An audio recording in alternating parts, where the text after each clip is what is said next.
అయ్యప్ప స్వామి గుళ్ళోకి వెళ్ళి అయ్యప్పని ప్రతిరోజు దర్శనం చేసుకున్నా, అప్పుడప్పుడు ఆయన గుళ్ళోకి వెళ్ళి ప్రదక్షిణం చేసే అలవాటున్నా వాళ్ళని భూతాది గణములు ఆవహించారు. ఎందుకో తెలుసా అండి, ఆయన చెప్పు చేతల్లో ఉంటాయి.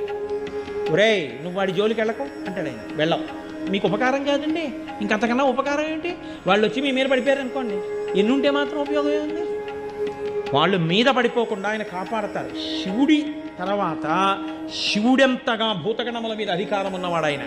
శివుడిలా ధర్మమునందు అనురక్తి ఉన్నవాడు, శివుడిలా గురువులంటే ప్రీతి ఉన్నవాడు, శివుడిలా జ్ఞానమిచ్చి మోక్షం ఇవ్వగలిగిన వాడు, విష్ణువులా పూర్ణుడు, విష్ణువులా పుష్కలుడు, విష్ణువులా ఏది కావాలంటే అది ఇవ్వగలిగిన వాడు, అమ్మవారిలా శక్తి స్వరూపుడు, అమ్మవారిలా నిరంతరము ఎటువంటి కదలికలైనా కదలించగలిగినటువంటి వాడు, ఎంత శక్తినైనా ఇవ్వగలిగిన వాడు, ఇన్ని కదలికలను ఆపి లయం చేసి మోక్షం ఇవ్వ